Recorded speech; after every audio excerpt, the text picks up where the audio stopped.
Y bueno, desde el Palacio Nacional el día de ayer, miércoles, el presidente López Obrador dice que su administración no es indolente ante los feminicidios y homicidios que se registran en México. Tras decir que no se trata de un asunto cuantitativo, detalló que van a seguir trabajando para garantizar la seguridad y la paz de los mexicanos. En el caso de la periodista Lourdes Maldonado, dijo que habrá una investigación a fondo y se estará informando sobre los avances en la conferencia matutina sobre la posible responsabilidad del exgobernador de Baja California. Indicó que no abordará más el tema al considerar las especulaciones como una simple politiquería. Vamos a cumplir con el compromiso de hacer una investigación a fondo. Ya inició esta investigación y les vamos a ir informando periódicamente, siempre y cuando no nos afecte en el avance de conocimiento sobre las posibles causas, los móviles, los responsables, los autores intelectuales, materiales, todo esto. Y mire, mientras tanto, ya en Baja California las investigaciones siguen. Ricardo Carpio, que es el fiscal del estado, dice que ya hay varias líneas de investigación en el asesinato de Lourdes Maldonado. Detalló que no puede confirmar que se trató de un ataque directo por su profesión. Dice que hay muchas similitudes entre la agresión que sufrió Lourdes y el fotoperiodista Margarito Martínez, las cuales ya están siendo investigadas. No hemos encontrado un dato sólido para poderles confirmar que en el caso de la compañera Lourdes, el motivo de su lamentable crimen se debe precisamente a su profesión. No lo hemos descartado por completo, sin embargo, las líneas de investigación que tenemos hasta el momento más sólidas indican un camino diverso. Bueno, vamos a saludar, por supuesto, este jueves a Cristal Mendívil con toda la información también. Cristal, buenos días. Paco, muy buenos días. Qué gusto saludarte y saludarlos a todos ustedes. Les platico que Ricardo Carpio también anunció que Atalo Machado, el abogado de profesión, fue nombrado como fiscal especial a cargo de las ejecuciones de los periodistas Lourdes Maldonado y de Margarito Martínez. Atalo Machado se va a coordinar con el equipo especial federal que fue enviado por el presidente López Obrador para que se investigue de manera exhaustiva y apegada al proceso penal acusatorio todos estos hechos. Y anoche se llevó a cabo el funeral, el velorio de Lourdes Maldonado, esto en una funeraria de Tijuana, en Baja California. Familiares, colegas, amigos, ahí tenemos algunas imágenes, estaban reunidos ahí para recordar a la periodista. Hugo Maldonado, hermano de Lourdes, agradeció el apoyo de los medios de comunicación, de la sociedad también, que participaron en las protestas para exigir que no haya impunidad en este caso. Y mire, no ha pasado ni una semana del asesinato de Lourdes Maldonado, ya se registró otra agresión, en este caso por fortuna fue agresión solamente a un periodista. Se trata de José Ignacio Santiago, comunicador de Juchitán, en Oaxaca. Él resultó ileso gracias a que dos de sus escoltas lograron repeler el ataque cuando viajaban por un tramo carretero en la región mixteca y sujetos armados les dispararon desde un taxi. Él está inscrito en el Mecanismo Federal de Protección a Periodistas y según platicó, el ataque pudo deberse a un trabajo periodístico que hizo con un dron para promover el turismo en la zona, algo que tal vez habría molestado a algunas personas de las comunidades. En el tramo carretero. Y mire, nos vamos hasta Quintana Roo, en donde a pesar del clima de violencia, esto pues de alguna forma asusado por el homicidio al gerente de un club de playa ahí en Playa del Carmen, el turismo no se ha visto afectado. Los vacacionistas nacionales y extranjeros se sienten seguros gracias a las labores de las fuerzas locales y federales. Para mí, por el momento, yo no he escuchado ningún miedo, me siento tranquilo, la ciudad está muy controlada. Ninguno tuvo un problema, ni una molestia. Ya la tercera vez es que vengo aquí. Yo no escuché nada, sí estuvimos informándonos antes de venir, pero no, la verdad que no, y son las segundas vacaciones acá. Mientras que Emilio Lozoya no va a poder ir a comer al Junampato, eso es una tragedia, ni pollito a la Phoenix, ni tampoco va a poder comer arrocito mixto, arroz frito, se va a quedar en el reclusorio norte, digo, a lo mejor lo comerá ahí, no va a poder ir al Juna, ¿no? Seguramente se lo llevarán al propio reclusorio. El juez José Artemio Zúñiga le ratificó la prisión preventiva justificada por el caso de los sobornos de Odebrecht. Durante la audiencia, el juez detalló que hay riesgo de fuga, que está todavía Lozoya bajo bajo la figura de testigo colaborador. Hay que recordar que lo encontraron y lo agarraron en España. Este señor ya se había pelado el país y que este señor cuenta también con los recursos económicos suficientes y una red de apoyo para mantenerse oculto de la justicia.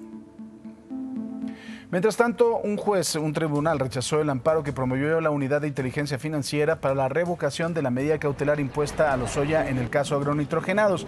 Para que usted le entienda, son dos casos, Uno es agronitrogenados, en donde está acusado de vender, de comprar a sobreprecio esta planta chatarra. Aquí le quitaron la prisión preventiva. El juez dio la oportunidad de que pudieran de alguna forma seguirlo, tenerlo en su casa con un brazalete. El otro caso, que es el de los sobornos de Odebrecht, que es en donde no le quitaron esta medida, por lo cual permanece en la prisión. El tribunal considera que la UIF no tiene interés jurídico para promover este recurso, ya que no le genera una transgresión directa a su patrimonio. La UIF respondió que va a presentar un recurso de queja, ya que no promovieron el amparo como persona moral, sino como parte ofendida en la causa penal. Y vamos a más información. Ya estamos a 5 días de que venza el plazo y el Instituto Nacional Electoral, el INE, sigue esperando una solución por parte de la Secretaría de Hacienda que le diga oficialmente pues si le van a dar o no este dinero, los 1.738 millones de pesos que se solicitaron para llevar a cabo la revocación de mandato, que es lo que hace falta, pues el recurso económico que falta. Durante la sesión de este miércoles, el Consejo General del INE se pronunció a favor de no invertir otros 6.3 millones de pesos en contratar personal eventual para terminar de verificar las 7 millones de firmas que les faltan, quienes aprobaron que se realice la consulta ciudadana. Por su parte, Lorenzo Córdoba, el consejero presidente del INE, dijo que los ciudadanos cuyo apellido inicie con la letra B fueron los elegidos, esto mediante un sorteo para ser funcionarios de casilla en el ejercicio de la revocación de mandato. Estos se suman a los nacidos en el mes de mayo y de junio. También el INE planea reutilizar material electoral de las pasadas elecciones para ahorrarse otros 479 millones de pesos ante la falta de respuesta de Hacienda.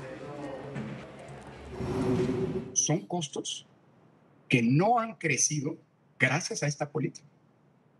Y creo que es algo que vale la pena subrayar, vale la pena señalar que no es nuevo, forma parte de un proceso y de una apuesta y de un compromiso con una institución que ha en repetidas ocasiones evidenciado un compromiso con la austeridad antes de que la austeridad se convirtiera en un principio gubernamental y antes de que incluso se estableciera en la propia ley.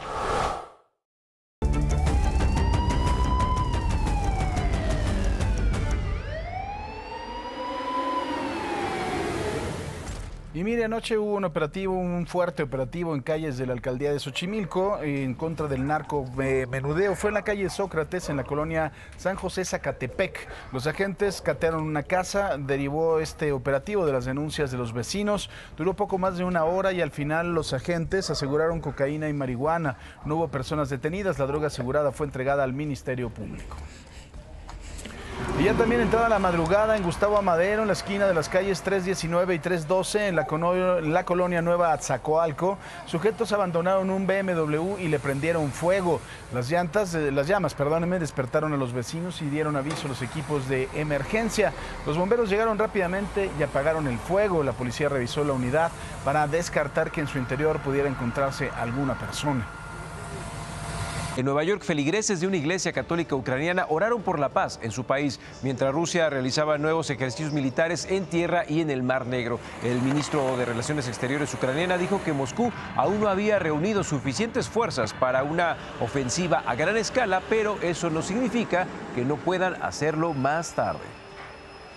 Y bueno, por supuesto, con la pregunta del día, las redes sociales. Marlene Stahl, buenos días. Buenos días, mi querido Paco, y buenos días también a todos ustedes que nos acompañan esta mañana. Gracias por amanecer con nosotros. En este momento, 5:58. Buenos días, señores. Recibamos este jueves con toda la actitud y toda la alegría. El día de hoy, a través de redes sociales, participe en nuestra pregunta del día. ¿Le parece justo que Emilio Lozoya esté en prisión o debería llevar su proceso en libertad? Aquí están las opciones. Nuestras redes sociales, @ImagenSea, nuestro hashtag Abre los Ojos. Quédese con nosotros mientras regreso contigo, Paco. Gracias, Marlene. Y bueno, desgraciadamente en Zacatecas el asunto de la violencia parece no acabar. Los cuerpos de 2 personas fueron colgados de un puente vehicular, 3 policías asesinados, un enfrentamiento muy importante entre el ejército y hombres armados. Como le digo, la gente que vive entre las balas, la violencia, el temor, el miedo, verdaderamente invivible la vida en Zacatecas. Además, la OPS, la Organización Panamericana de la Salud, informó que en México los casos de coronavirus están triplicando. La situación afecta más a unos estados que a los otros. Por supuesto, le vamos a tener los detalles, aunque el señor López-Gatell diga lo contrario. Ya se lo estaba adelantando antes de la pausa. En Zacatecas la violencia sigue imparable. Ayer por la mañana, 2 cuerpos colgados allá en un puente en la avenida principal Genaro Borrego, en Cuauhtémoc, en el municipio. Lo impactante es que este paso a desnivel es el mismo que utilizaron el pasado 18 de noviembre para colgar 10 personas. Los habitantes de Zacatecas, pues bueno, imagínense, ya están verdaderamente hartos, aterrados de la inseguridad en la que están viviendo todos los días. Pues nosotros que tenemos que trabajar salimos temprano y pues sí sale uno con miedo. No hay nada de seguridad. Bueno, pues está la Guardia Nacional, pero no más. Y los policías también son blanco de la delincuencia. 3 policías municipales en Sombrerete fueron asesinados el miércoles y abandonados al interior de una camioneta en el libramiento Vicente Márquez que lleva a la comunidad de La Blanca en los límites con Durango. De acuerdo con las autoridades, los uniformados asesinados tenían lesiones, obviamente balazos, los asesinaron a balazos. Y como si lo que le acabo de contar es poco, ¿no? 2 personas colgadas, 3 policías que fueron asesinados en el municipio de Nochistlán, al sur de Zacatecas, una balacera entre civiles armados y elementos del Ejército y la Guardia Nacional. El enfrentamiento se originó luego de que los hombres armados, presuntos integrantes de un grupo delictivo, atacaron una patrulla de la Dirección de Seguridad Pública del municipio mientras realizaba rondines por la comunidad de Las Tinajas. Los uniformados lograron resguardarse y no se reportan lesionados. Y mire, un incidente con un arma de fuego en Chicago, en los Estados Unidos, dejó como saldo la muerte de una pequeñita de origen mexicano, 8 años. Iba caminando nada más con su mamá, de la mano. La pequeña que vivía en Zacatecas, pide justicia por este asesinato. Me dijo, mami, la quiero mucho, le mando muchos besos. Gracias, mi princesa. Yo siempre le decía, mi princesa hermosa, gracias, mi princesa. Me dijo mi hija, dijo, voy a ir al banco. Está bien, hija, Dios las bendiga. Y ya de ahí ya fue la última comunicación que tuve con mi nieta. ¿Eso fue el sábado? Eso fue el sábado. Ese día, en un ratito, de ratito pasó.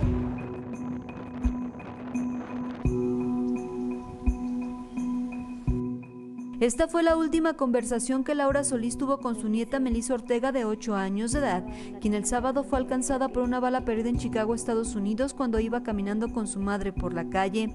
Un sujeto comenzó a disparar. El ataque no era dirigido ni para Melissa ni su madre, sino para un hombre de 26 años de edad, el cual resultó herido. Una bala alcanzó la cabeza de Melissa, quien murió en el hospital. Llega mi hijo, el más pequeño, y me dice... Yo estaba en la tienda que mi hija trabajaba, y dice, cierra. Dice, Melissa la han herido, le dieron un balazo. Entonces, pues, llega uno y pues es algo triste. Llego y mi hija me dice, mi hija se me va, mamá. De ratito, dice mi hija, se ha ido. Melissa y su madre habían emigrado de la comunidad de Los Sauces de Tabasco, Zacatecas, en mayo del año pasado a Estados Unidos con miles de sueños e ilusiones. Se casó con su esposo, es de allá, y se casó y pues le arregló y se las llevó. Llevaba sueños, su esposo es nacido allá y pues llevaban muchos sueños, llevaban muchos planes, pero lamentablemente se los quitaron. Su abuela solo pide justicia para quien era su única nieta. Que otros niños ya no pasen lo que mi nieta pasó, y que se haga justicia porque mi hija está devastada. A través de la plataforma Good Food Me se está haciendo una colecta para los gastos funerarios y traer el cuerpo a México a la comunidad de Los Sauces para darle el último adiós en su tierra natal. Yo cuando pues me dijeron, no podía. Me dio mucha tristeza. Conocí a Melissa. ¿Cómo era Melissa? Ay, pues buena niña. La alcaldesa Lori Lightfoot hizo un llamado para dar información que lleve a la captura del responsable. Incluso se ofrece una recompensa de $15,000 a quien dé información relevante. Para Imagen, Carla Méndez.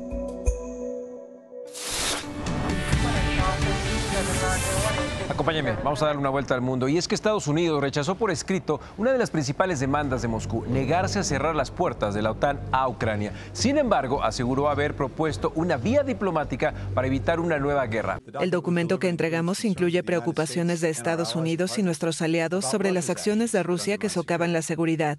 Una evaluación pragmática y basada en principios de las preocupaciones que ha externado Rusia y nuestra propia propuesta de temas en los que podríamos coincidir.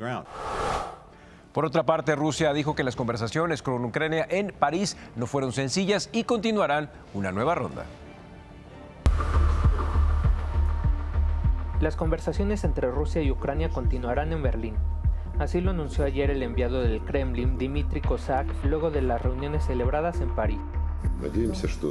Esperamos que los resultados de este acuerdo se materialicen en decisiones concretas en 2 semanas.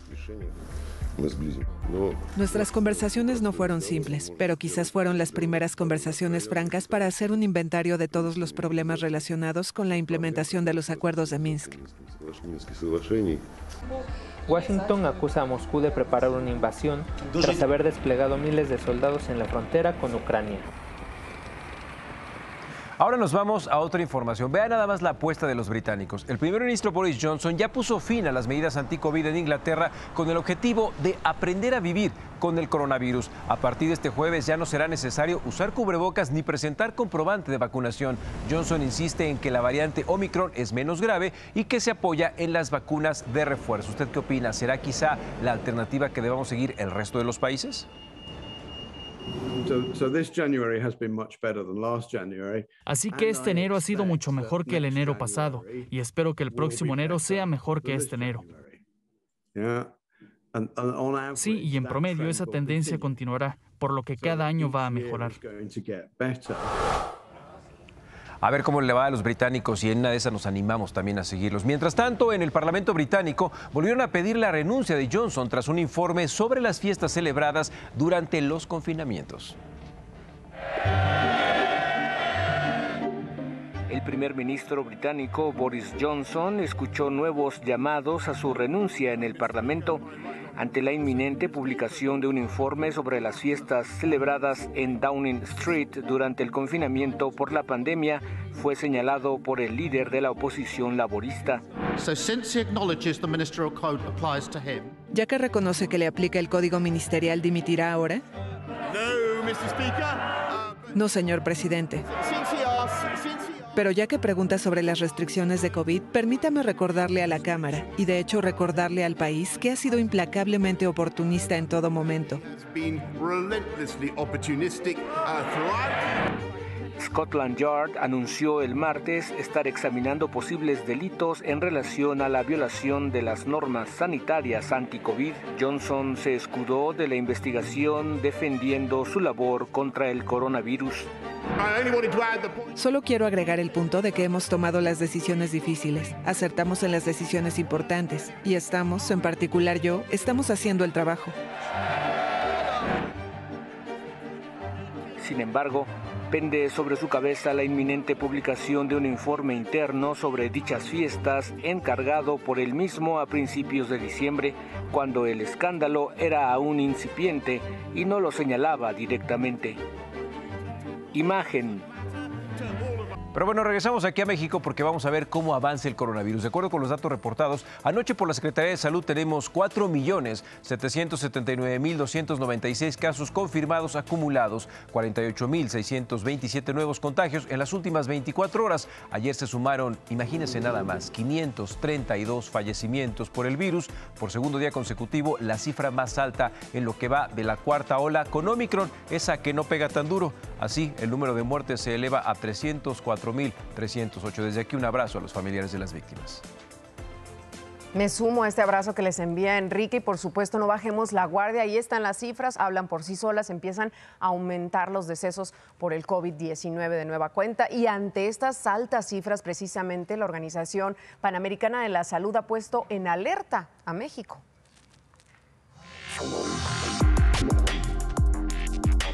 En México, los contagios de COVID-19 se están triplicando debido al aumento de casos en los estados del sur, alertó la Organización Panamericana de la Salud.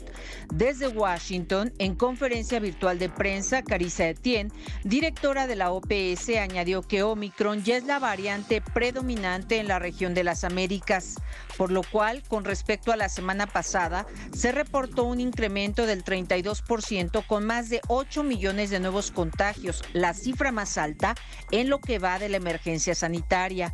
También ocurrieron más de 18,000 muertes, lo que representa un aumento del 37% con respecto a la semana anterior. En gran parte de los estados del sur de México vemos el triple en el número de infecciones nuevas en los últimos 7 días.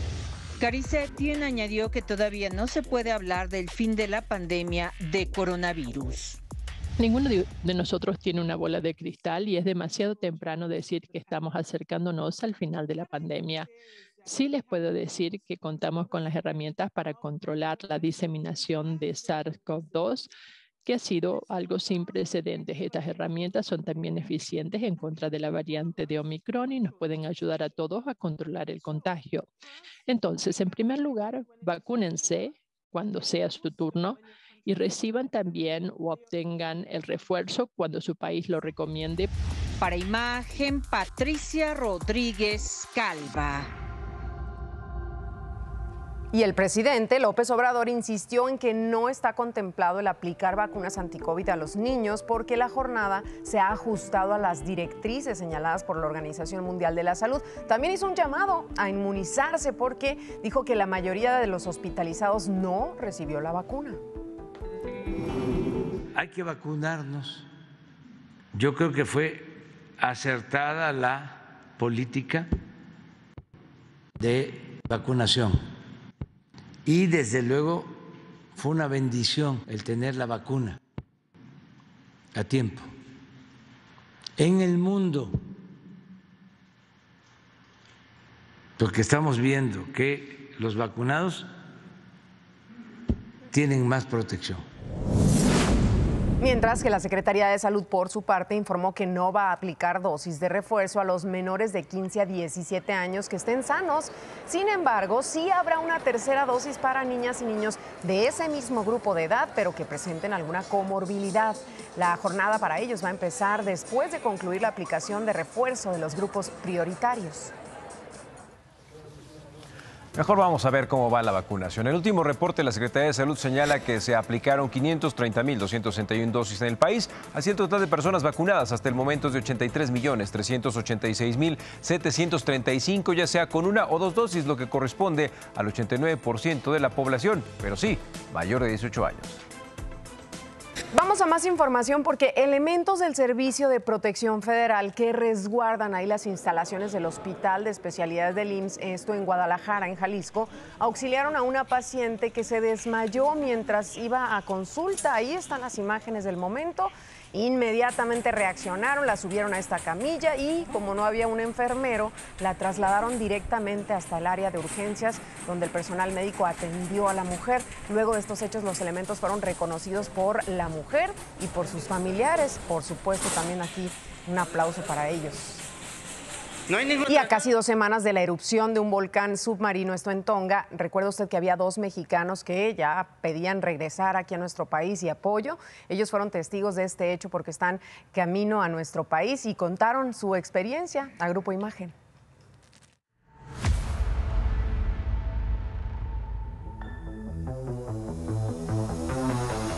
Nos encontramos bien de salud, pero anímicamente cansados y con ganas de ver a nuestras familias y nuestro querido México, dijo Elisa Nava Flores a Grupo Imagen mientras volaban de Tonga a Nueva Zelanda en el inicio de su regreso a México a 11 días de la erupción del volcán submarino en la isla.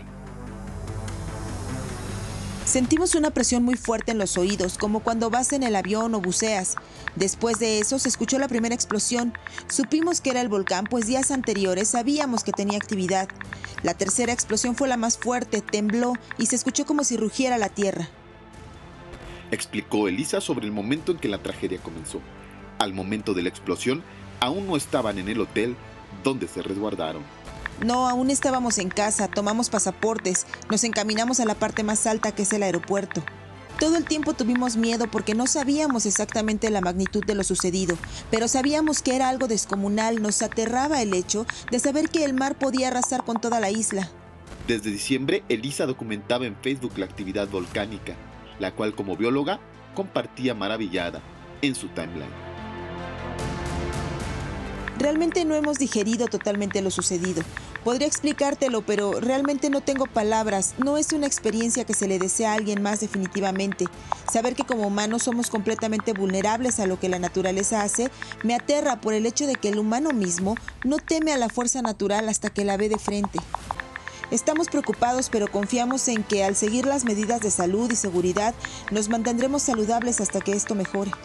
Lo primero que Elisa quiere hacer al llegar a México es ver a su familia y buscar un empleo. Al responder la entrevista con el Wi-Fi del avión en el que viajaban, no podían enviar video ni audio, pero compartieron un GIF. Llegando a Nueva Zelanda, compartieron un video a personal de la Secretaría de Relaciones Exteriores. Se prevé su arribo este viernes 28 de enero. Para Imagen, Abraham Nava. Y mire, por tercera ocasión Yucatán será sede del Congreso de Ciudades Inteligentes en América Latina 2022. Esto será en junio próximo. El gobernador Mauricio Vila dice que el evento es importante porque atrae ingresos a la economía local. Además, una oportunidad de compartir con otras ciudades del continente la aplicación de estrategias amigables con el ambiente que permiten reducir el uso de energía y recursos naturales. Mientras que en Sinaloa el gobernador Rubén Moya puso en marcha la plataforma digital Incúbate MX, esto en apoyo a microempresarios y emprendedores. Esta va a impulsar iniciativas de negocios con la finalidad de contribuir al desarrollo económico mediante la generación de empleos y sin limitar el tamaño de la empresa. La estrategia ofrecerá asesoría a los interesados y las propuestas serán canalizadas a la Unidad de Fondos de Financiamiento Empresarial de la Secretaría de Economía Local. ¿Qué le parece si vamos a los dineros? El dólar, 20 pesos con 13 centavos a la compra y 21 pesos con 26 centavos a la venta. El euro, 21 pesos con 60 centavos a la compra y 23 pesos con 96 centavos a la venta. Y al regresar también, una fuga de gas ocasionó una explosión en una tienda de conveniencia en Matamoros, en Tamaulipas. Desafortunadamente, 2 heridos. Su estado de salud es de gravedad. Regresando el corte, le tenemos toda la información, por supuesto.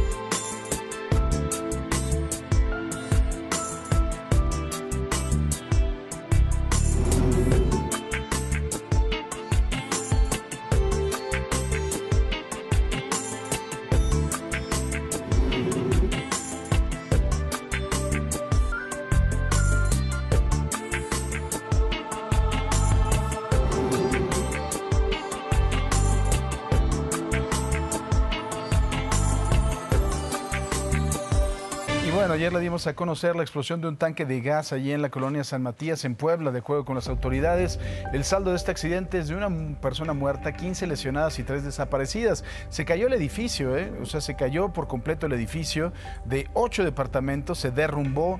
Obviamente tuvieron que llegar binomios caninos de la Cruz Roja y de los bomberos. Continúa la búsqueda. Todavía, como le digo, hay 3 personas que están desaparecidas y que podrían estar atrapadas debajo de los escombros. Y la explosión en una tienda de conveniencia en la ciudad de Matamoros, en Tamaulipas, dejó como saldo 2 personas graves con quemaduras. De acuerdo con las autoridades, la explosión fue por acumulación de gas LP debido a la falta de mantenimiento de las tuberías, y las víctimas son un empleado y un cliente de la tienda. Los 2 presentan quemaduras de 2º y 3er grado en el cuerpo y su estado es delicado, por lo que fueron llevados a hospitales especiales para quemaduras allá en Victoria y en Monterrey. Vamos ahora al tema de los migrantes. Siguen encontrando migrantes aquí en nuestro país. En Oaxaca sucedió en esta ocasión. Agentes del Instituto Nacional de Migración y elementos de la Guardia Nacional detuvieron a 198 de ellos procedentes de Centroamérica. Viajaban en 2 autobuses turísticos ahí en Puerto Escondido. El grupo de migrantes, en el cual había mujeres, había menores de edad también, fueron valorados por personal médico y se revisó su documentación, todos sus documentos para definir su estatus migratorio aquí en territorio mexicano, y los conductores de los camiones pudieron escapar, igual que algunos de los migrantes que rompieron los cristales de una de las unidades. Mientras tanto, en Nuevo León, la Agencia Estatal de Investigaciones y el Instituto Nacional de Migración aseguraron a 36 indocumentados. Esto fue en 2 hoteles de Monterrey. Entre los rescatados había 8 menores de edad. Los migrantes son originarios de Venezuela, de Colombia, de Nicaragua y también de Uzbekistán. Los migrantes fueron llevados a las oficinas de la delegación del Instituto Nacional de Migración ahí en Nuevo León para ser resguardados y después serán regresados, enviados a su país de origen. Bueno, entre dimes y diretes se realizó el foro número 7 de Parlamento Abierto en materia de reforma eléctrica. Esto fue en la Cámara de Diputados. Mientras los expertos en materia energética se están mostrando de alguna forma en contra de la reforma del presidente López Obrador, los morenistas opinan lo contrario y lo defienden a capa y espada. No escuchan ninguna razón.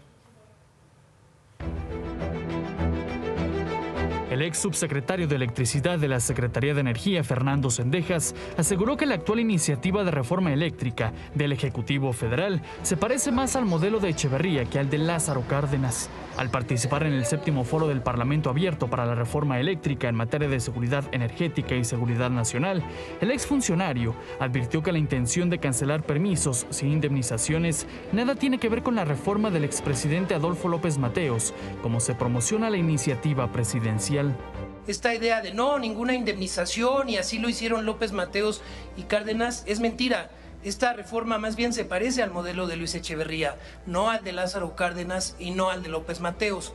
El exfuncionario durante el gobierno de Enrique Peña Nieto rechazó que los modelos de autoabastecimiento surgieran con la reforma energética del expresidente, sino fueron en 1992, en el marco del Tratado de Libre Comercio de América del Norte, por lo que se reformó la Ley de Servicio Público de Energía Eléctrica de 1975 para permitir 4 formas de generación privada, al excluirlas del servicio público. En 1992 surgen estos modelos que tanto les molestan del autoabastecimiento y la producción independiente de energía. No son de la reforma del 2013. Fernando Cendejas enfatizó que los costos calculados para esta reforma en materia de inversiones necesarias a 15 años asciende a 2 billones de pesos, es decir, a 100,000 millones de dólares, los cuales serían una condena pagada por recursos públicos. Al finalizar su participación, fue aplaudido por asistentes en contra de la reforma, situación por la cual se inconformó el vicecoordinador de los diputados de Morena, Leonel Godoy, quien preguntó si los aplausos estaban permitidos hacia los ponentes invitados. Que si se vale aplaudir a los ponentes, porque no se había hecho.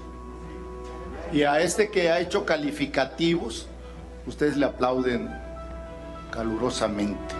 La también vicecoordinadora morenista, Aleida Alavés, se unió a la crítica al señalar que el ponente no se limitó a hablar del tema, al cual fue invitado en materia de seguridad energética. Habría que llamar a los ponentes a que se centren en el tema. El día de hoy se convocó para hablar de seguridad nacional en la industria eléctrica.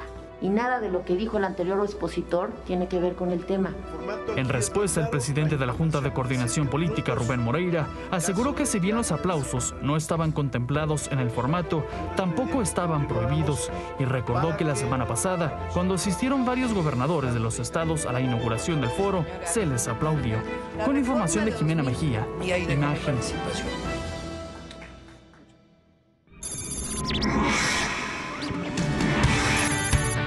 En Baja California, Ricardo Carpio, fiscal general del estado, informó que cuentan con diversas líneas de investigación en el asesinato de la periodista Lourdes Maldonado.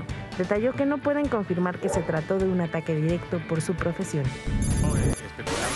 Atalo Machado, abogado de profesión, fue nombrado como fiscal especial a cargo de las ejecuciones de los periodistas Lourdes Maldonado y Margarito Martínez. Se coordinará con el equipo especial que fue enviado por el presidente López Obrador para realizar una investigación exhaustiva y apegada al proceso penal acusatorio. Luego de una persecución automovilística, sujetos armados atacaron a balazos al periodista José Ignacio Santiago cuando se dirigía a la ciudad de Juchitán, en Oaxaca. El comunicador resultó ileso gracias a que 2 de sus escoltas lograron repeler la agresión. El exdirector de Pemex, Emilio Lozoya, permanecerá en prisión para enfrentar el juicio por los sobornos que recibió de la petrolera Odebrecht durante la campaña presidencial del PRI en el 2012. Así lo resolvió un juez de control del reclusorio norte al prevalecer el riesgo de fuga por parte del imputado. Y continuando con la información, México y Estados Unidos siguen trabajando, buscando frenar el tráfico de armas. Desde varias aristas se está abordando esta problemática para darle solución.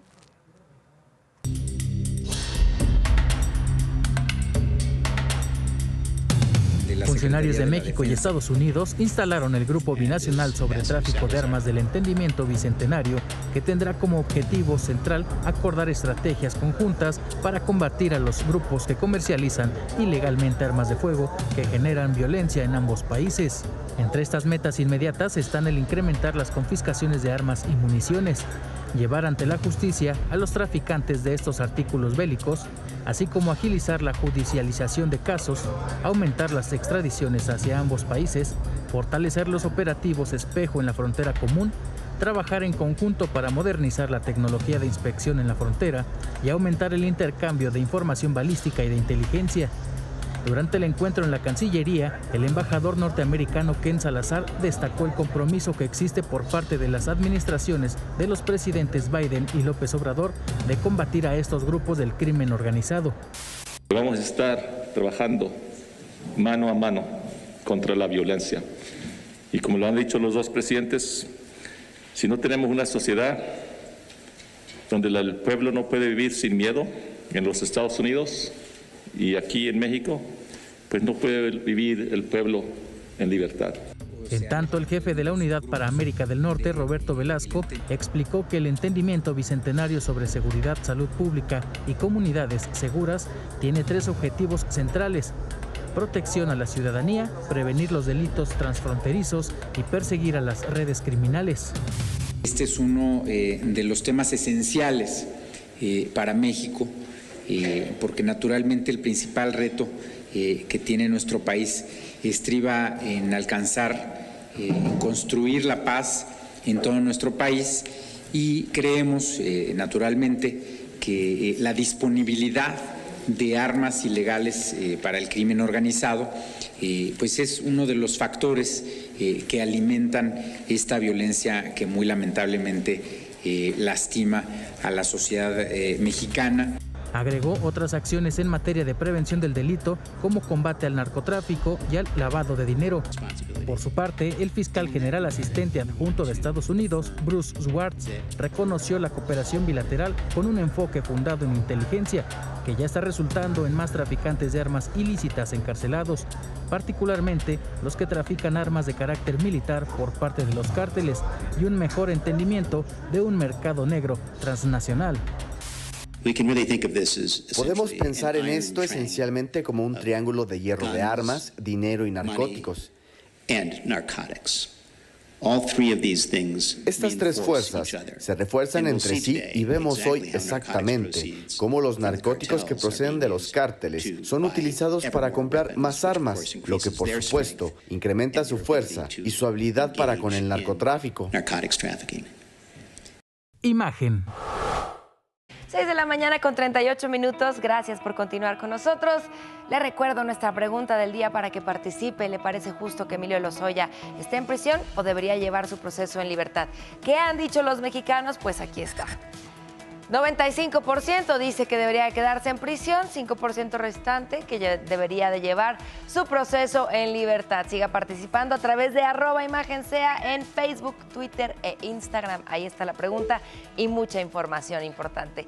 Y mientras le cuento en redes sociales, mire, se ha hecho viral la historia de un joven argentino de 29 años que tras perder su empleo decidió cobrar por hacer fila para pruebas de detección de COVID. El precio por apartar lugares de $8, pues a veces espera hasta 5 horas, pero si la afluencia es poca, llega a tener hasta 13 encargos. Utilizó sus redes sociales para ofrecer este servicio de apartado en los centros de salud y aunque muchos lo han contratado, otros lo han criticado. Bueno, pues mínimo no está robando, la verdad es que está haciendo un trabajo justo, o no sé, usted opine. Eso lo inventamos en México, hombre. Exacto, voy contigo, Paco. Mire, Sonora, Colima, San Luis Potosí, en estos 3 estados hubo aseguramientos de droga el día de ayer. El más importante se dio en Sonora, una narcoavioneta que traía prácticamente de todo. Volvemos, por supuesto, con los detalles. Aquí hay Imagen Noticias, no se vaya. Y mire, ya en alguna ocasión le mostramos aquí en exclusiva el Centro de Intervención Aérea de la Secretaría de la Defensa Nacional, de Intercepción Aérea, perdóneme, en donde se están monitoreando todos los vuelos y en donde se está viendo qué vuelo está totalmente fuera a lo mejor de un plan de vuelo o que no tiene ningún tipo de ruta establecida o que no hay ningún tipo de información. La Fuerza Aérea precisamente detectó e interceptó una avioneta que volaba sobre Sonora hacia los Estados Unidos. La nave se desvió de ruta sin motivo aparente, por lo que se activó el Sistema Integral de Vigilancia Aérea. Pilotos de la Fuerza Aérea obligaron a la avioneta a aterrizar en un camino de terracería en el municipio de Puerto Peñasco. Fueron detenidos 2 sujetos que transportaban diversas dosis de enervantes. Traían, mire, de todo, surtido: cocaína, fentanilo, heroína y metanfetaminas con un peso aproximado de 338 kilos.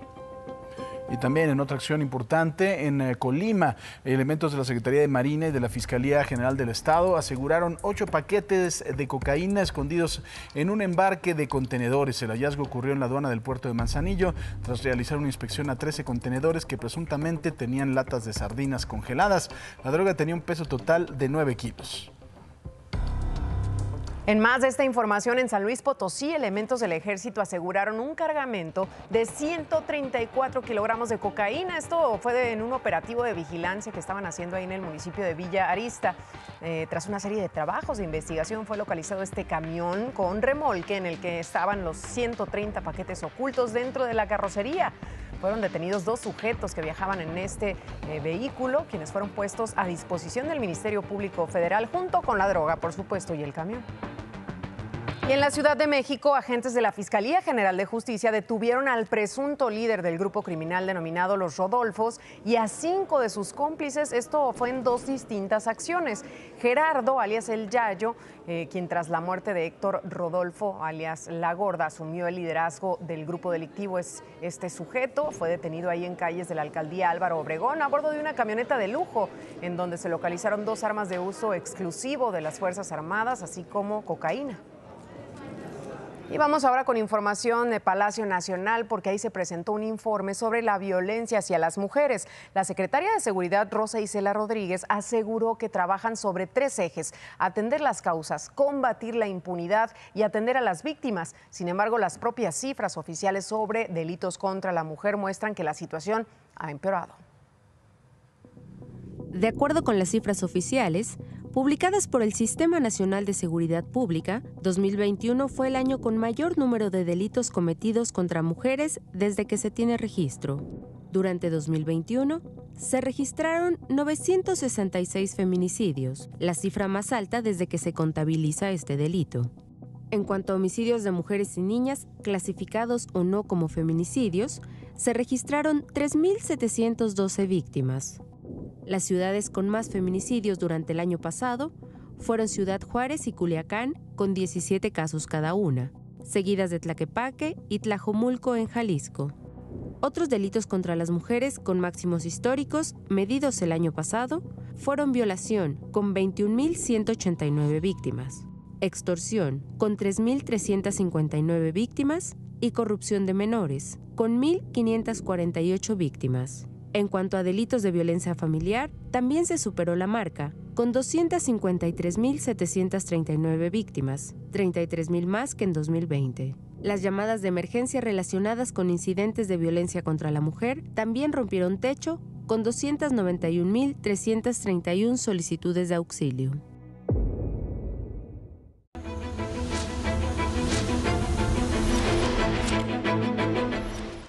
Es jueves y saludo con mucho gusto a mi querido Luis Wartman. ¿Cómo estás, Luis? Buenos días. Querido Paco, ¿cómo estás? ¿Cómo están todos por ahí? Y mira, querido Paco, otra vez, porque a ti sí te puedo estar constantemente alabando. Oye, uno de los deberes más importantes de la escuela y de la educación es formar buenas personas. Y es por eso que se afirma tanto que nada va a sustituir al salón de clases. Porque tanto por el aprendizaje como por la convivencia y la socialización que debe de tener una niña, un niño y un adolescente. Tantas veces, Paco, tú y yo hemos platicado que la salud física y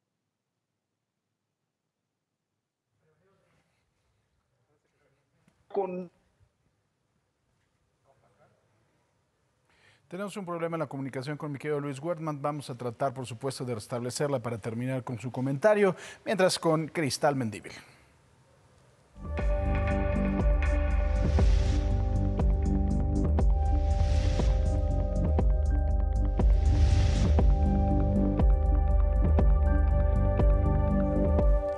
Gracias, Paco. Vamos al tema de la semana, Omicron y educación. Es el tema de la semana aquí en Imagen Noticias con Francisco Sea. Y en medio de esta cuarta ola que estamos viviendo de contagios por COVID-19, impulsada por esta variante, por Omicron, muchos padres de familia se enfrentan a un gran dilema.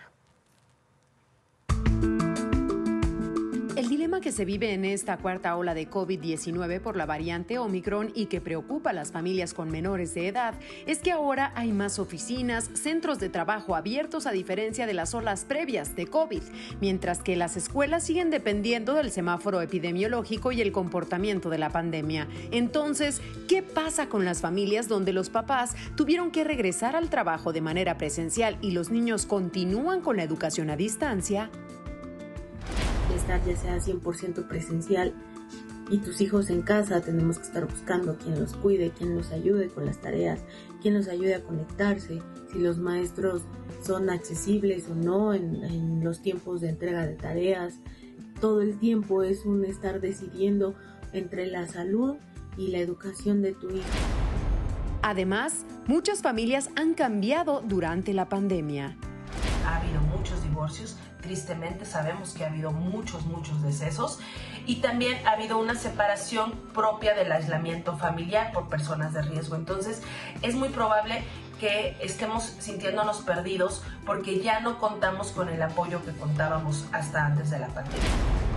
Hay quienes han optado por llevar a sus hijos a guarderías, que a menudo realizan cuarentenas por la exposición a un contagio. Según especialistas, en el caso de hogares monoparentales o de quienes trabajan por hora, la situación se vuelve más complicada porque hay que pagar el servicio, aunque él o los hijos no asistan, y quedarse con ellos en casa implica en muchos casos no recibir el pago de esos días de trabajo por las faltas, según la flexibilidad de la empresa en la que laboran. Para que podamos hacer frente a este reto, tenemos que primero aceptar que mi familia ya no es como era al empezar la pandemia. Si sí lo es, qué bueno, pero si no, entender que tenemos una nueva dinámica. La segunda cosa es entonces hacer una nueva red de apoyo que me permita trabajar, pero también seguir al cuidado de mi pequeño. Y la tercera y muy importante, tanto para adultos como para niños, es seguir con una estructura saludable, una estructura que nos permita cuidar horarios de comida, horarios de sueño, horarios de trabajo e incluso horarios de esparcimiento. Es muy importante tener dinámicas estructuradas para que los niños se sientan cuidados, atendidos, protegidos y para que la salud física y mental, tanto de adultos como pequeños, esté resguardada y sigamos haciendo frente a todo lo que seguramente esté por venir. Y ya mi querido Luis le puso 5 pesitos al internet y ya está de vuelta, mi querido Luis. Paco, no me digas, no nos vayan a haber hackeado. Bueno, pero te decía, lo hemos platicado tantas veces. Tenemos que hacer buenas personas y esa es una de las principales labores de la escuela, del salón de clases y claro, de la educación. Y lo hemos platicado tú y yo. Oye, ¿qué va a pasar? ¿Cuáles van a ser estas consecuencias después de 2 años de aislamiento? ¿Cómo va a afectar? ¿Qué va a suceder? ¿Va a ser bueno? ¿Va a ser malo? ¿Qué va a pasar con todos nuestros niños, nuestras niñas, nuestros adolescentes en su formación? Y Paco, yo lo llevo de esta manera. Imagínate un niño que hoy cumple 2 años. Lleva el 100% de su vida aislado. Un niño que cumple 4 años, la mitad de su vida ha estado aislado y así nos seguimos hasta que nos toca también a nosotros. ¿Y qué pasa?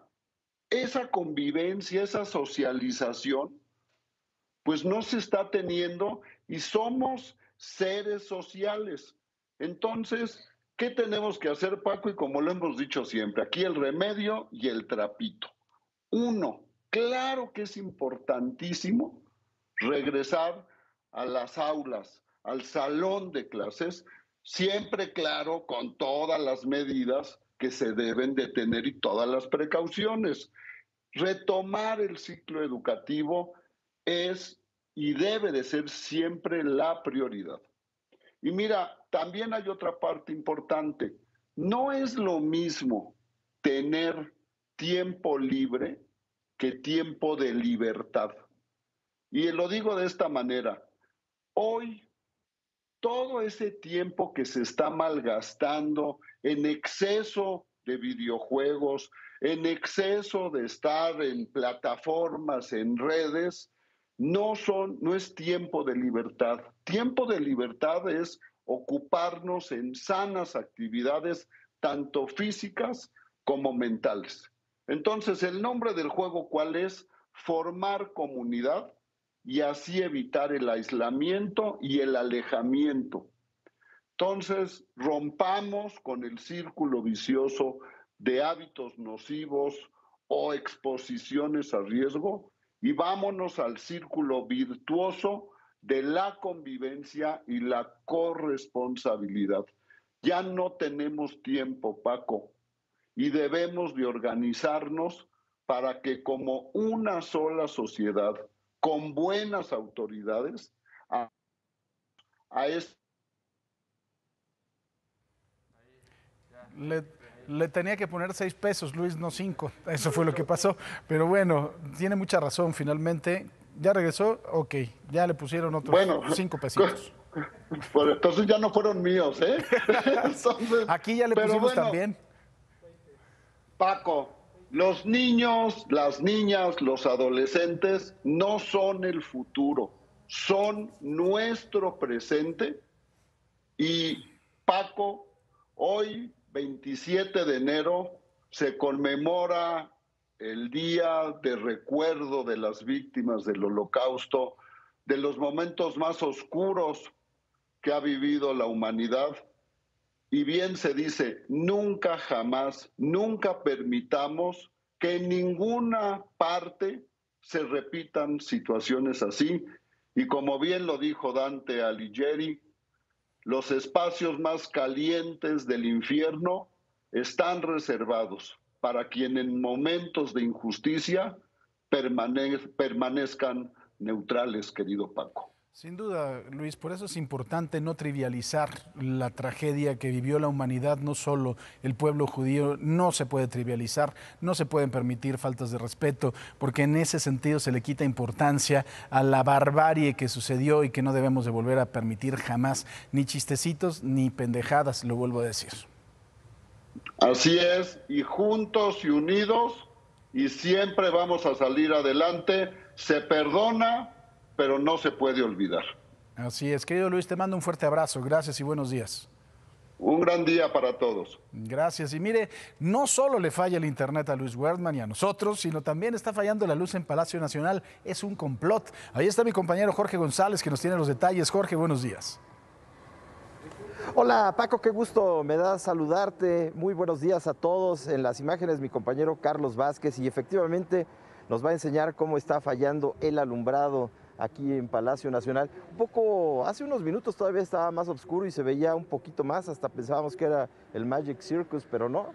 Es aquí Palacio Nacional, el cual pues tiene alguna falla en el alumbrado de la fachada seguramente es el tablero de control y bueno, pues esto todavía no lo han reparado. Tenemos cerca de unos 15 minutos aquí y bueno, pues sigue haciendo esta pues especie de efecto de luz. Hasta estábamos pensando que era alguna animación, pero no, es una falla que tienen, seguramente no la han detectado allá adentro, pero pues bueno, aquí se las informamos. También tenemos un grupo de manifestantes, Paco, allá en la esquina de la calle de Moneda. No afectan el tránsito de vehículos, pero bueno, pues a las personas que vengan por aquí a ver pues la luz, no el sonido, pues van a encontrar este grupo de personas aquí exactamente entre Palacio Nacional y la Catedral. Hay que abrigarse, Paco, todavía está haciendo bastante frío en estos días de enero, así es que bueno, pues es la información que tenemos desde las calles de la Ciudad de México. Paco.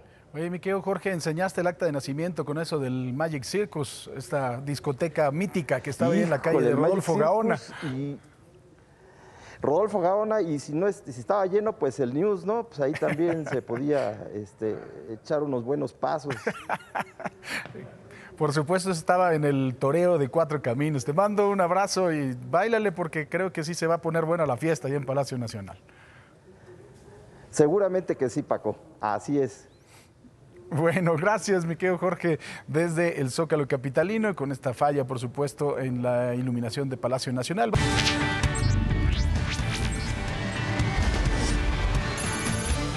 Nos vamos hasta el poblado de Buenavista de la Salud, esto en Chilpancingo, Guerrero. 4 policías comunitarios murieron tras un enfrentamiento con civiles armados. La Unión de Pueblos y Organizaciones del Estado de Guerrero señaló como responsables de la agresión a integrantes de los Ardillos.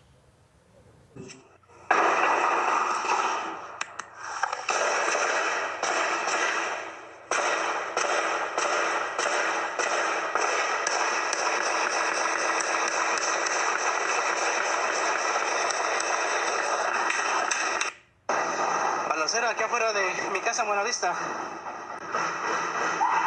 Y vámonos ahora a Quintana Roo, donde a pesar del clima de violencia, principalmente por el reciente asesinato de un gerente hotelero ahí en Playa del Carmen, el turismo no se ha visto afectado, ¿eh?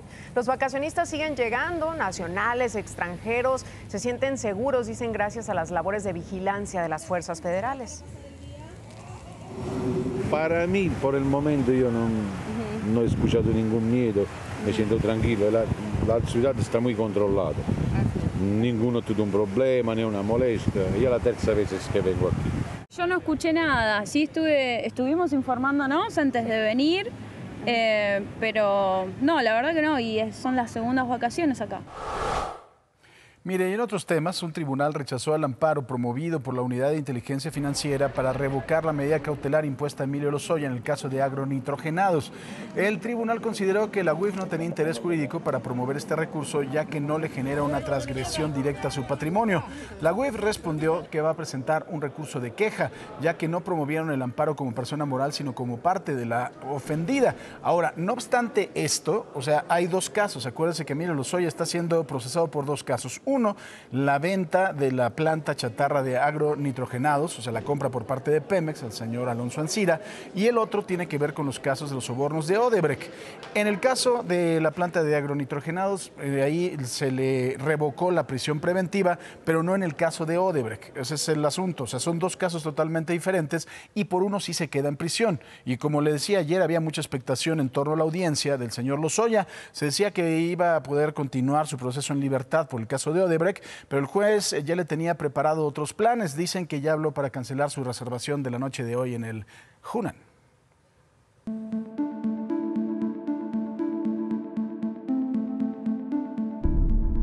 Menos de una hora duró el sueño de libertad de Emilio Lozoya. El exdirector de Pemex asistió hoy a una nueva audiencia en el reclusorio norte por el caso Odebrecht. Audiencia en la que el juez José Artemio Zúñiga revisó su decisión de encarcelarlo el 3 de noviembre de 2021. En la sala de audiencia solo estuvo presente el acusado y uno de sus abogados, Alejandro Rojas Pruneda. A distancia, por videoconferencia, atestiguaron sus acusadores, los representantes de Pemex, de la Unidad de Inteligencia Financiera y de la Fiscalía General de la República, así como el propio juez Zúñiga, quien confirmó sin interrupciones sus argumentos de por qué Lozoya debe permanecer en la cárcel. Cuenta con una red familiar que le facilitaría darse a la fuga, No tiene apegos o arraigo en la Ciudad de México, su familia está en Alemania y tiene recursos económicos de sobra. Ese dinero podría ser utilizado por usted para escapar, le dijo el juez. Por lo tanto, la única medida que puede garantizar su presencia en el proceso, dijo, es la prisión preventiva justificada. Emilio Lozoya no hizo ningún comentario. Vestido de color caqui, su color oficial desde el 3 de noviembre, solo movió la cabeza en señal de desaprobación cuando escuchó los razonamientos del juez. Su sueño de libertad solo duró 50 minutos. ¿Es justo lo que hizo el juez?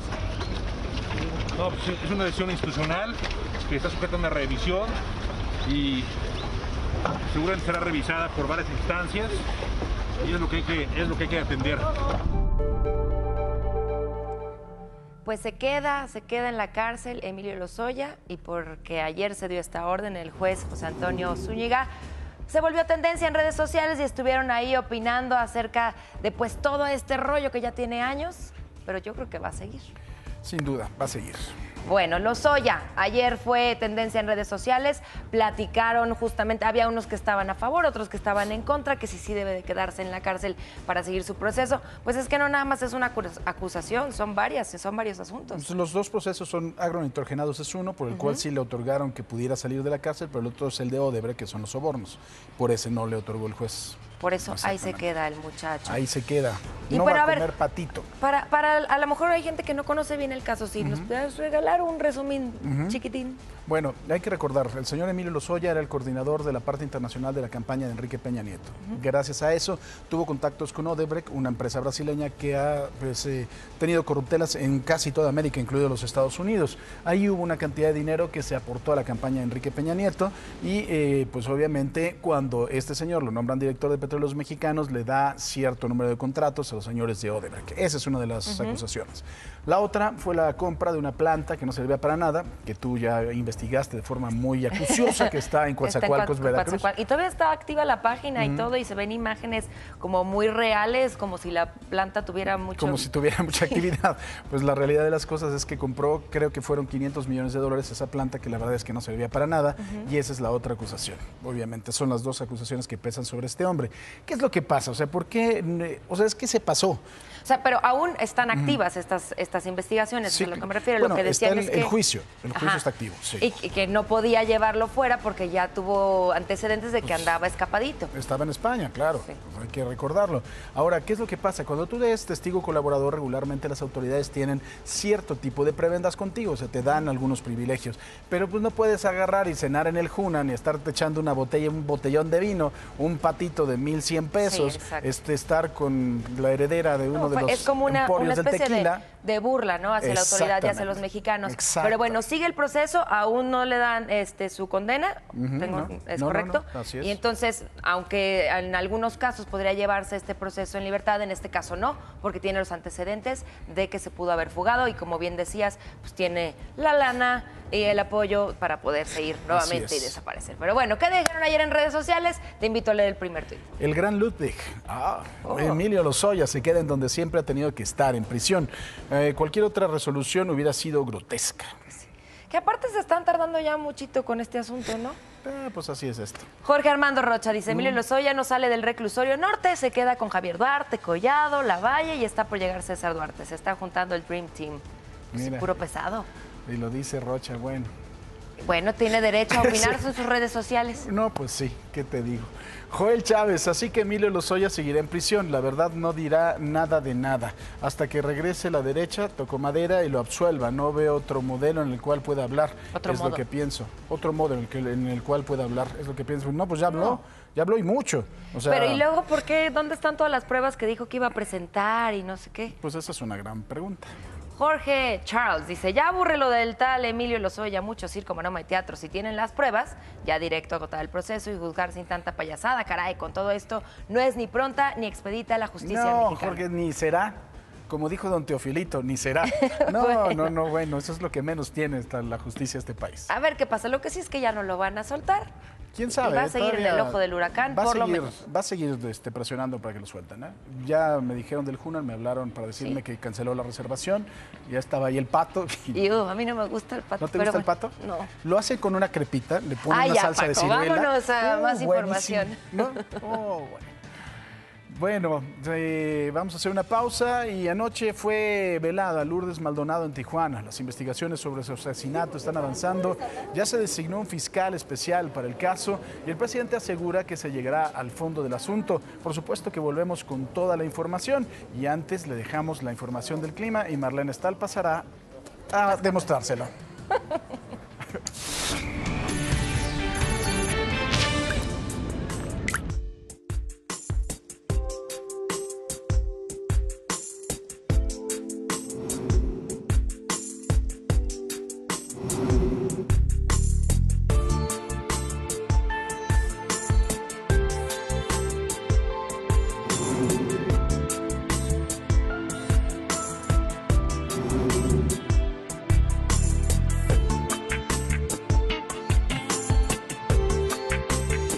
Bueno, el presidente López Obrador ayer desde Palacio Nacional volvió a referirse a la investigación sobre el homicidio de la periodista Lourdes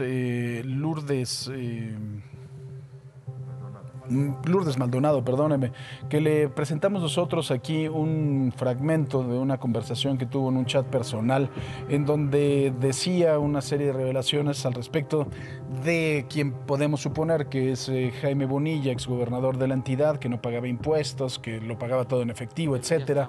El presidente López Obrador dice que él no es indolente ante los feminicidios ni los homicidios de nuestro país, pero dice que no es un asunto de cantidad y que no se va a referir ya a lo de Bonilla, que porque eso es politiquería.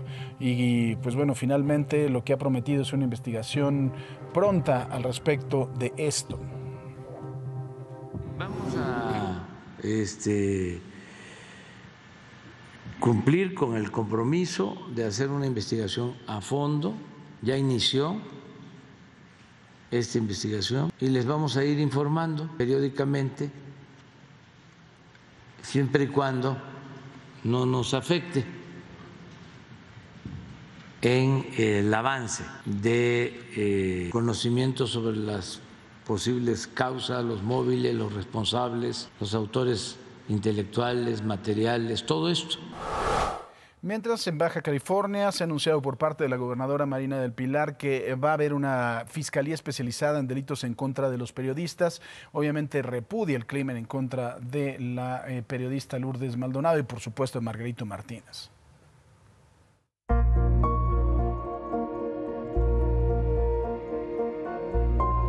La creación de una fiscalía especializada en Baja California en delitos cometidos contra periodistas. Así lo afirmó la gobernadora Marina del Pilar Ávila, quien en su conferencia semanal informó que ya se había puesto en contacto con la familia de los periodistas asesinados.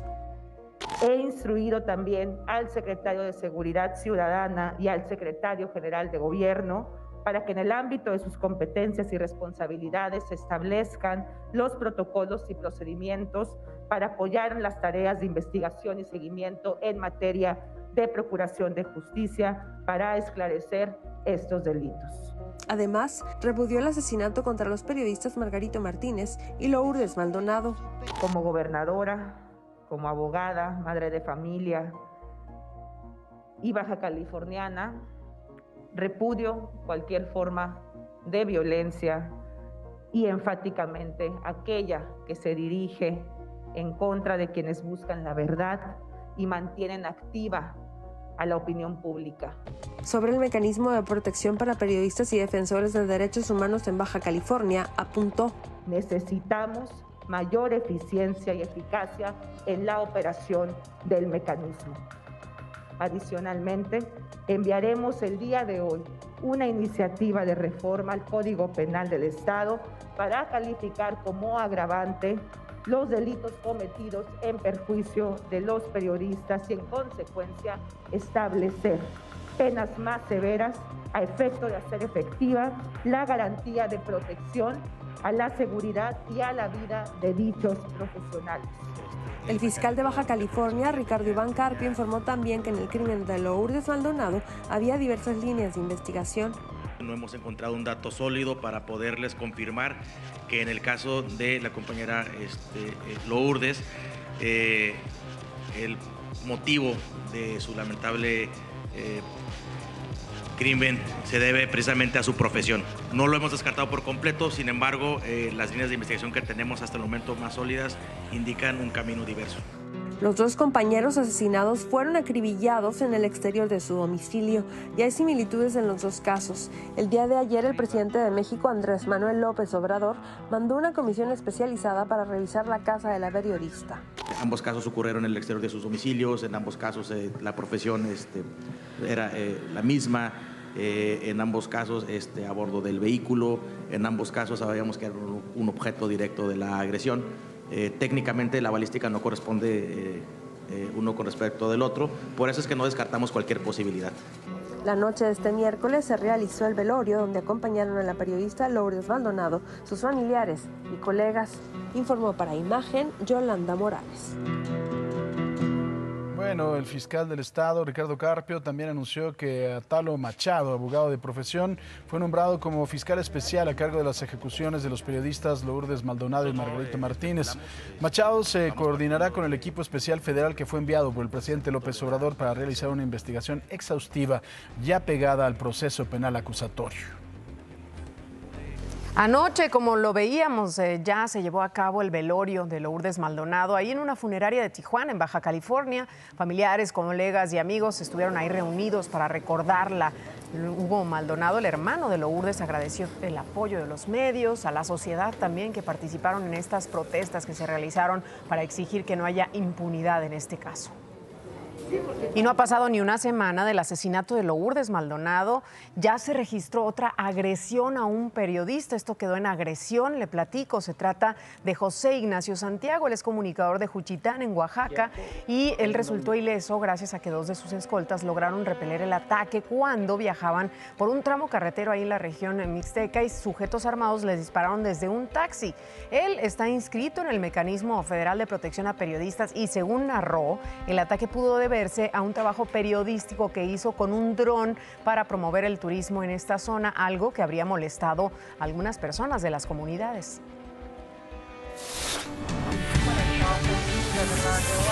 Y en el mundo se registró una segunda fuga de petróleo, esto en las costas de Perú. Vea todo el relajo que hicieron.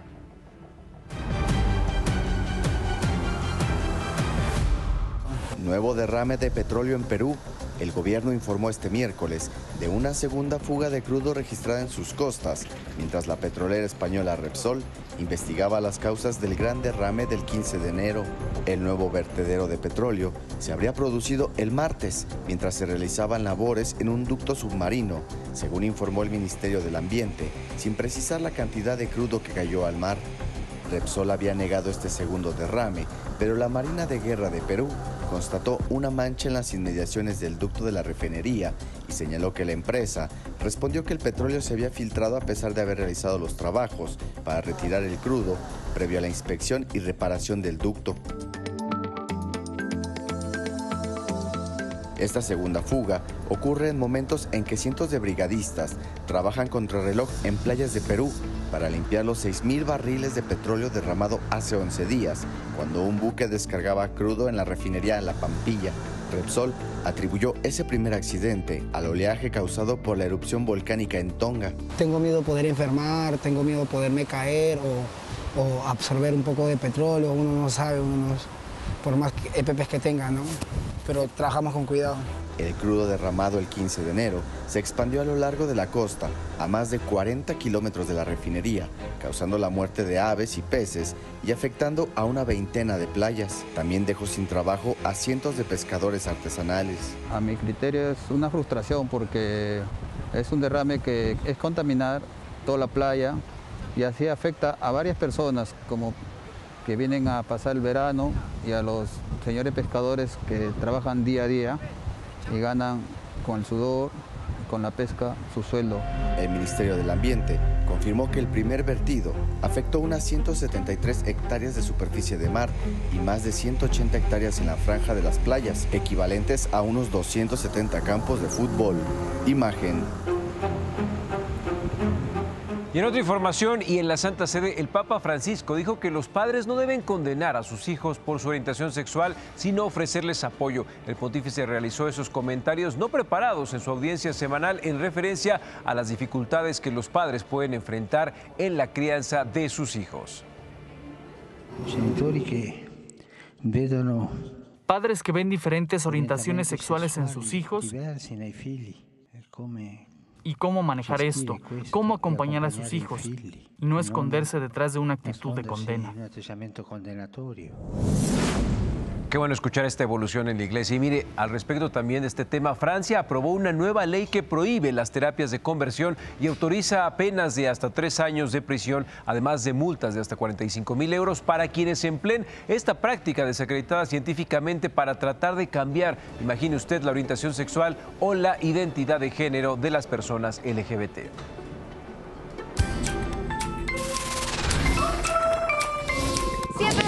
Con 22 minutos, qué bueno que continúan con nosotros. Muchísimas gracias por encender el televisor y estar aquí amaneciendo en este bello paisaje que le vamos a presentar en el volcán del Popo, miren, el cual ha tenido constante actividad. En las últimas 24 horas registró 62 exhalaciones que estuvieron acompañadas por columnas de vapor de agua, gases y ligeras cantidades de ceniza. Como ven, Don Goyo despertándonos, muy bonita esta imagen, como siempre, totalmente en vivo, gracias a las webcams de México y gracias a mis tuiteros madrugadores que comparten imágenes bien bonitas para todos ustedes.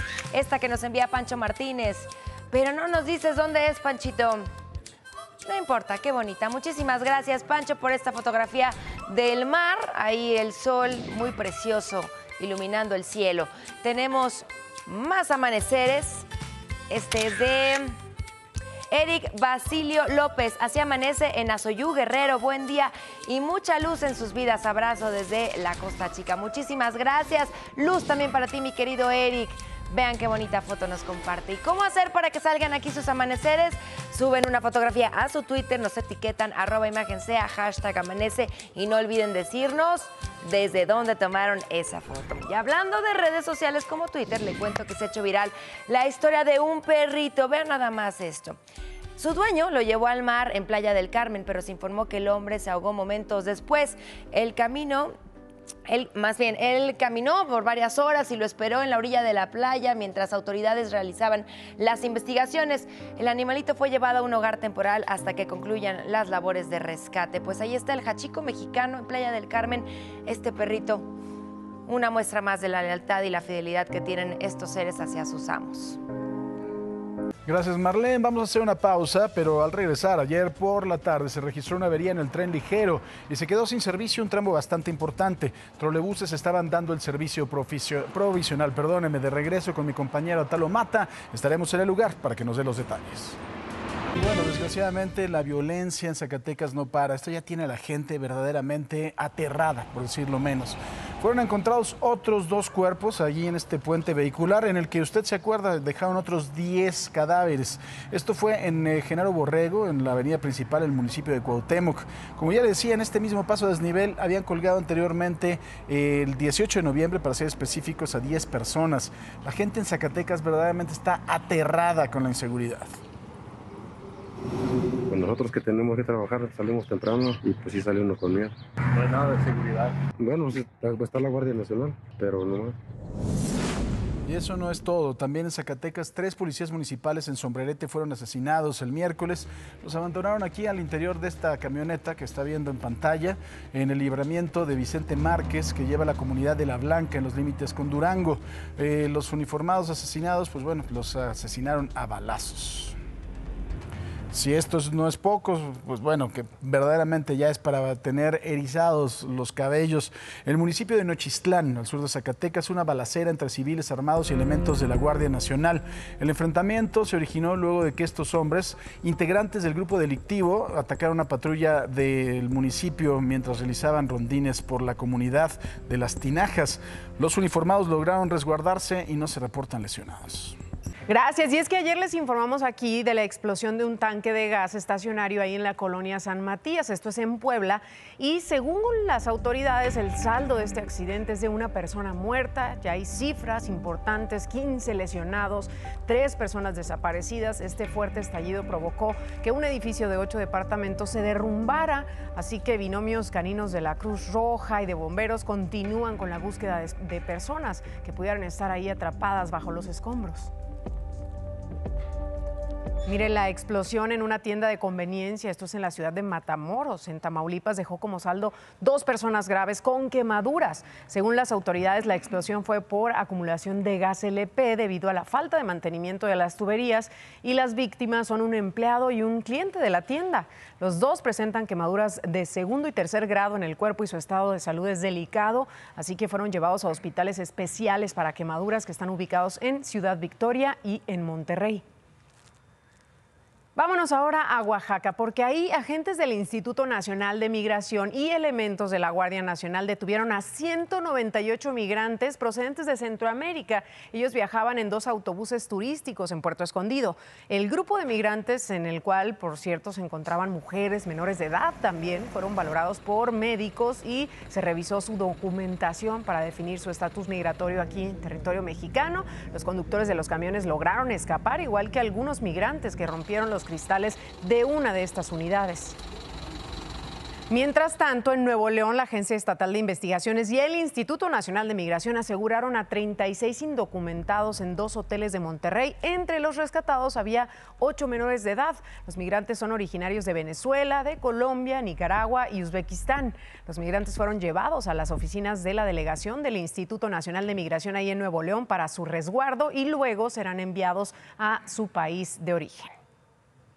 La Fuerza Aérea Mexicana detectó e interceptó una avioneta que volaba sobre Sonora, iba hacia Estados Unidos. La aeronave desvió su ruta sin motivo alguno, aparentemente, por lo que se activó el Sistema Integral de Vigilancia Aérea. Pilotos de la Fuerza Aérea obligaron a la avioneta a aterrizar en un camino ahí de terracería ubicado en el municipio de Puerto Peñasco y fueron detenidos 2 sujetos que transportaban diversas dosis de enervantes como cocaína, fentanilo, heroína y metanfetaminas. Esto tenía un peso aproximado de 338 kilos.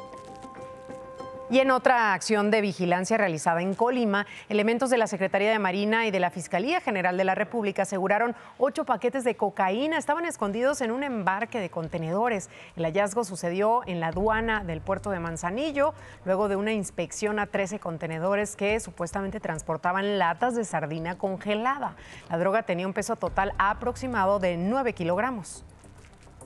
Y en San Luis Potosí, elementos del Ejército aseguraron un cargamento de 134 kilogramos de cocaína, esto durante un operativo de vigilancia en el municipio de Villarista. Tras una serie de trabajos de investigación, fue localizado un camión con remolque, que va a aparecer en pantalla, en el que se encontraban 130 paquetes ahí ocultos dentro de la carrocería. Por esto fueron detenidos 2 sujetos que viajaban en este vehículo, quienes fueron puestos a disposición del Ministerio Público Federal junto con la droga y el camión. Mientras que en la Ciudad de México, agentes de la Fiscalía General de Justicia detuvieron al presunto líder del grupo criminal denominado Los Rodolfos. También detuvieron a 5 de sus cómplices en 2 distintas acciones. Se trata de Gerardo N., mejor conocido como el Yayo, quien tras la muerte de Héctor Rodolfo N., conocido como La Gorda, asumió el liderazgo de este grupo delictivo. Él fue detenido en calles de la alcaldía Álvaro Obregón a bordo de una camioneta de lujo, en donde se localizaron 2 armas de uso exclusivo del ejército, así como cocaína.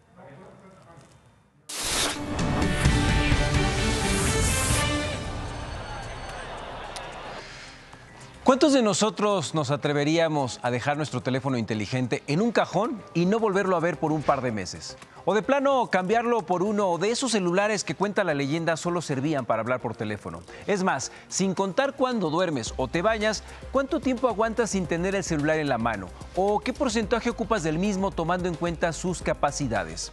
Dulcie Cowlen, directora de una agencia creativa en Londres, le cuenta a la BBC cómo cada vez más personas, sobre todo en países desarrollados, están uniéndose a grupos de personas que deciden abandonar su teléfono inteligente, todo a raíz del paso de la pandemia. En su caso, luego de que se dio cuenta que el tiempo que estaba desperdiciando en actividades que nada aportaban a su vida diaria o que la distraían de sus hijos.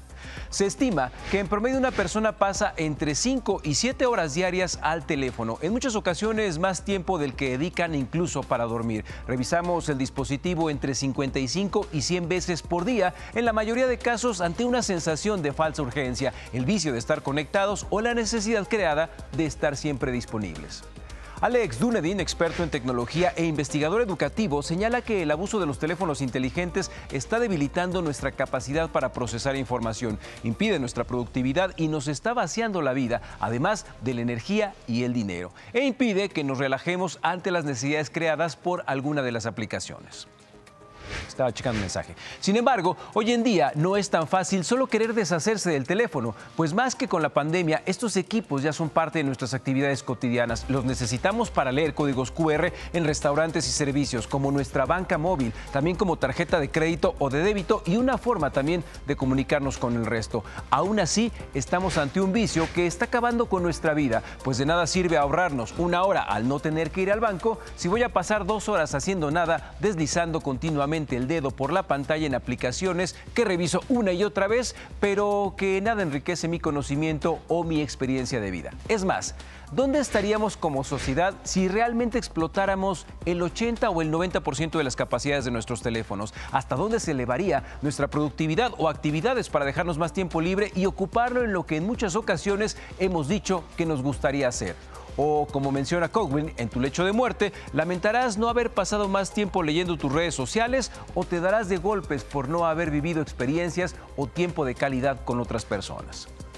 Establezcamos límites y no satanicemos la herramienta. Mejor reflexionemos el tiempo que desperdiciamos en ella. Quizá algún día podamos explotar todo el potencial de estos aparatejos. Se estaba viendo.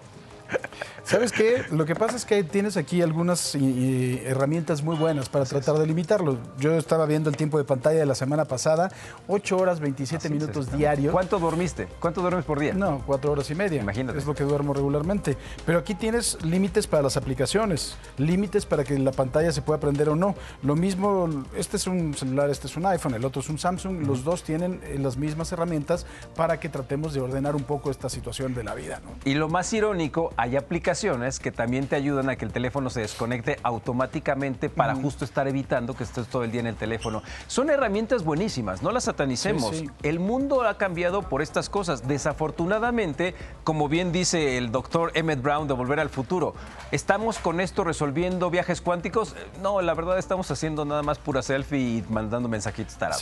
Sí. Y hatereando en Twitter. No, no lo hacemos, pero sí, la verdad es que yo creo que sería importante que utilice estas herramientas, vea cuál es su vicio, si es el Instagram, si es el WhatsApp, si es...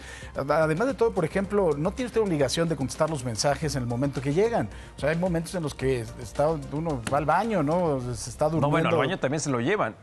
Bueno, sí. Hay más bacterias a veces en el teléfono que en los mismos plásticos de una taza de baño. Que en un basurero en el bordo de Xochiaca.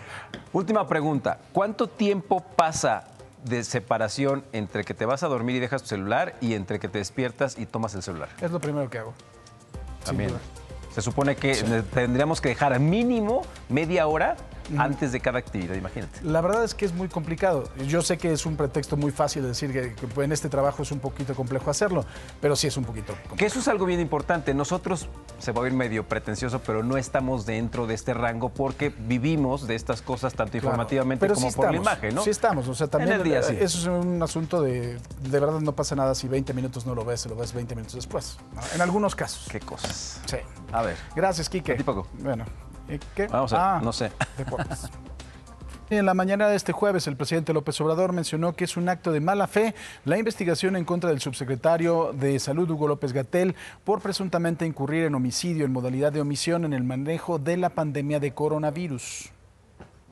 Creo que no solo es una injusticia, sino es una actuación de mala fe, diría de odio. No se toma en cuenta que los servicios prestados a la sociedad por el doctor Hugo López-Gatell han sido excepcionales. Es un profesional de primer orden, serio. Lloro porque me da mucha pena despedir el programa el día de hoy. Póngale violín. No, es que llora por el homenaje que Marlene le hizo aquí. Claro. Quiero seguir tus pasos. He dejado escuela en esta empresa. Beso, Luciana. ¿Qué tiene